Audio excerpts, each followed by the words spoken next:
श्रावस्ती लोकसभा सांसद राम शिरोमणि वर्मा ने लोकसभा क्षेत्र में भीषण बाढ़ के चलते लोकसभा क्षेत्र में दौरा किया और भीषण बाढ़ में फंसे हुए लोगों तक पहुंचकर उनके जन धन हानि को देखकर खेद व्यक्त किया। बता दें कि भीषण बाढ़ के कारण किसानों की फसलें नष्ट हो गई हैं। बाढ़ ने तमाम किसानों के घर गिरा दिए, जिससे किसान काफी पीड़ित हो गए हैं।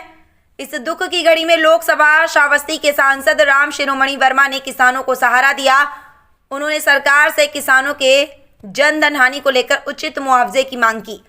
उन्होंने बताया कि बाढ़ को देखते हुए कई बार सरकार को जनाते हुए श्रावस्ती जनपद में 15 से 16 किलोमीटर बांध की मांग की थी, मगर मांग के अनुसार बांध का निर्माण कर दिया जाता तो बहुत किसानों की जनहानि होने से बच जाती। ये मेरा लोकसभा क्षेत्र श्रावस्ती में जिस तरीके से बाढ़ की स्थिति आए दिन 2022 में बहुत ही भीषण बाढ़ का सामना हमारे लोकसभा क्षेत्रवासियों को करना पड़ा और उसी तरीके से उसका दूसरा रूप अभी 4 दिन पहले जिस तरीके से भीषण बाढ़ आई, इसमें कई गांवों में लगभग पानी घुस गया।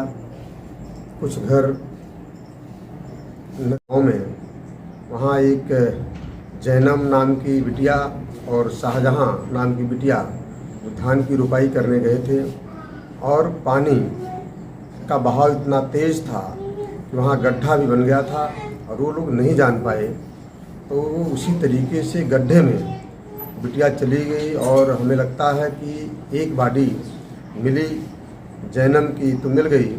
मैं खुद गया था, बॉडी को भी देखा और उसके साथ साथ वहाँ एनडीआरएफ की टीम लगी हुई थी, प्रशासन भी लगा हुआ था और पूरा प्रयास किया जा रहा था।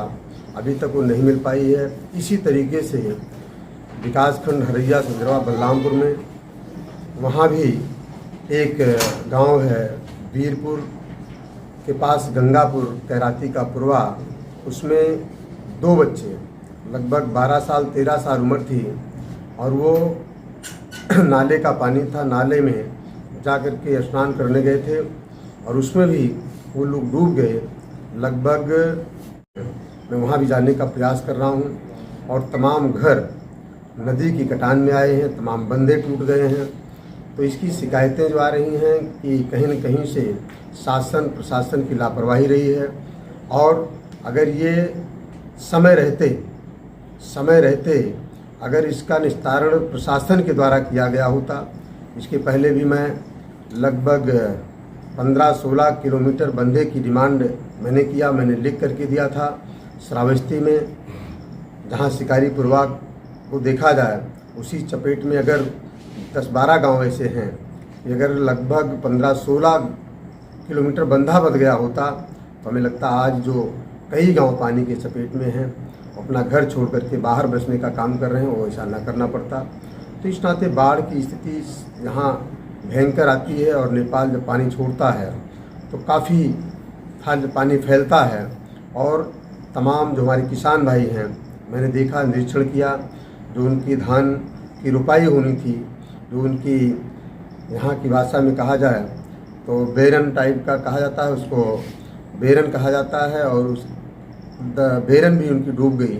अब आज की स्थिति चुकी है क्योंकि धान नहीं बैठा पाएंगे, रुपाई नहीं हो पाएगी, तो तमाम किसानों की क्षति हो रही है। इस पर भी सरकार को विशेष ध्यान देने की ज़रूरत है। मैं पूरा प्रयास